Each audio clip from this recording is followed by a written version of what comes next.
para defenderse, porque se hirió. Entonces vamos a autodescubrir lo que es el yo. Mientras tanto, no sabemos lo que es el yo.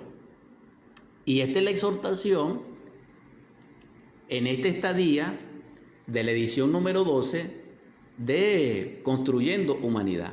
La observación de sí mismo es maravillosa, porque con esa atención, aprendiendo a manejarla en forma consciente, nos va a llevar al autoconocimiento, nos va a llevar a la perfección. ¿Por qué? Porque vamos a hacernos conscientes de nuestra imperfección, vamos a darnos cuenta de nuestra responsabilidad en el mundo, vamos a darnos cuenta de las infinitas posibilidades que dentro de nosotros tenemos en forma potencial y la vamos a desarrollar.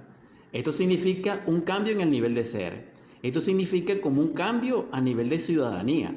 Esto significa un cambio a nivel personal hacia la excelencia, y esto es algo maravilloso, portentoso, formidable, a la cual les invito. Y continuamos construyendo humanidad. Realmente comparto este conocimiento con ustedes, la audiencia, porque me ha sido muy útil. La sabiduría nos acompaña en la soledad, nos acompaña en la multitud, pero nos orienta.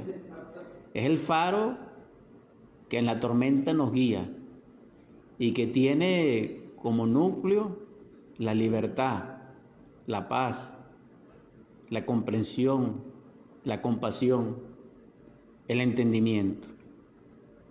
Ciertamente por eso he luchado y por eso me encuentro aquí ahora exhortándoles a ustedes a construir humanidad y a trabajar sobre sí mismos para lograrlo. En este estado de vigilia en que nos encontramos, nosotros vivimos identificados con la existencia. Cuando nosotros nos autoobservamos, tenemos la autodeterminación de no identificarnos, porque el proceso de sueño, ya sea en el primer estado de conciencia, que es icacia, como dice Platón, o en el segundo estado de conciencia, que es la conciencia de vigilia, allí prevalece el yo, prevalece lo imaginario, prevalece lo proyectista, lo especulativo, los deseos. Es decir, el caos interno que no tiene luz, sino que tiene puro reflejo. Por eso existen tantos accidentes, por eso existen, repito, accidentes automovilísticos, accidentes laborales, accidentes en los hogares. ¿Por qué? Porque nosotros manejamos con la conciencia dormida. ¿Cómo es posible que nosotros sabemos que viene un vehículo y salimos corriendo y pasamos la calle? Eso significa que estamos dormidos. Si existe un semáforo en una esquina y está en rojo y hay influencia vehicular en una hora pico y nosotros transgredimos la señal de tránsito y la violentamos y nos tragamos la roja, como se dice, entonces hay un accidente. Entonces los accidentes son producto de la conciencia dormida, precisamente, porque quien está despierto no sufre de accidentes, a excepción que sí las hay. Pero no vamos a llegar hasta allí. Total, es interesante trabajar sobre sí mismo. Ahora, lo más extraordinario, que cuando nosotros nos autoobservamos, nos damos cuenta que no vale la pena identificarse con la vida. ¿Por qué? Porque la vida son influencias que pasan. Si usted se identifica con la alegría, empieza a soñar. Y después tiene que sufrir las consecuencias porque va a estar triste. Entonces, el asunto de la alegría y de la tristeza es el centro. Siempre nosotros debemos ser centrales. Nuestros esfuerzos deben ser centrales. Cuando decimos centrales, estamos hablando de la conciencia. Estamos hablando de la atención dirigida conscientemente y estamos hablando del ser que dirige la conciencia. Y esto es posible, porque cuando el ser, en su amor, dirige nuestra vida a través de la conciencia también la dirige a través de la voluntad. Y la voluntad también la dirige a través de la esencia que se encuentra en la mente. ¿Cuál es nuestro trabajo?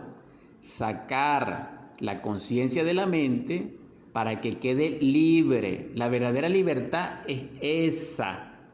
Y para eso tenemos un gran gladiador, un gran liberador, que es nuestro Cristo íntimo, nuestro Yeshua particular. Solo Él puede hacer esa épica labor dentro de nosotros. Démosle la oportunidad porque Él es amor absoluto. Ya concluyendo el asunto, desarrollar la autoobservación nos va a permitir estar consciente de nuestros desplazamientos, de nuestros vínculos, de nuestras asociaciones. Esto es muy importante porque la pregunta es esta: ¿por qué usted visita tanto a fulano y a sutano? ¿Por qué usted es hijo de su mamá? Me explico. La razón es obvia aparentemente, pero no estoy hablando de obviedad.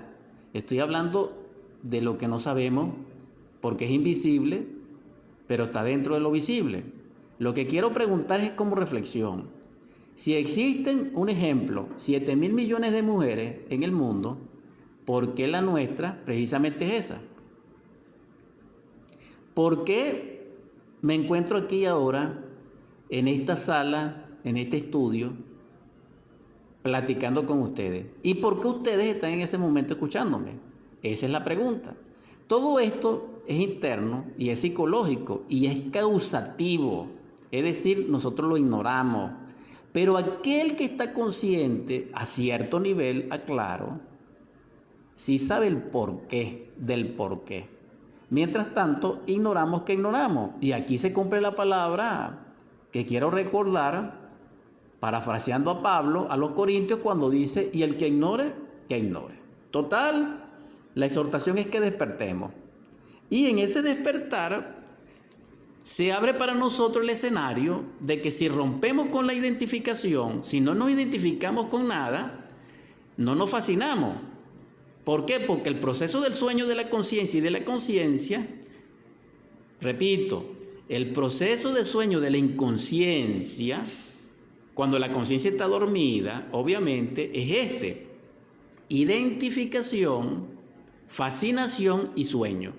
No queremos dormir en la conciencia, no nos fascinemos. ¿Cómo no nos fascinamos? Cuando nos identificamos. Nos gritan, perdonemos, comprendamos, transformemos la impresión. Esto es algo importante. Llegamos al segundo nivel del trabajo sobre sí en la conciencia de vigilia. ¿Cuál? Que después en nuestra casa, si queremos como fondo musical una música clásica, en un instante respiramos profundamente, nos relajamos en forma absoluta, nos concentramos en nuestro Padre Madre, que es nuestro divino Elohim interior, suplicamos al Cristo y hacemos una técnica de meditación que se conoce como análisis retrospectivo y vamos a contemplar lo observado. Es decir, vamos a autoobservar lo observado y nos vamos a dar cuenta de que el ego tiene más raíces, más profundidad, de la cual debemos hacernos conscientes. También quiero exhortarle a que realicen en forma práctica y ejecutiva estas palabras, que la conviertan en hecho, para que así construyamos humanidad dentro de nosotros, dentro de nuestro hogar, dentro de la sociedad, dentro del mundo, para que así podamos ser en el porvenir habitantes de la Jerusalén celestial, que es un nivel de ser dentro de nosotros. Esa es la exhortación. La exhortación es a la audiencia que rompamos con el lazo de la violencia, que perdonemos, que nos pongamos de acuerdo con nuestro enemigo, que paguemos nuestras deudas, que lloremos con quien llora, que nos entremos en regocijo con quien está alegre, levantar al caído. Esa es la exhortación, para que así la misericordia de Dios nos acompañe y nos salve realmente de la oscuridad. Esperamos haya sido de vuestro agrado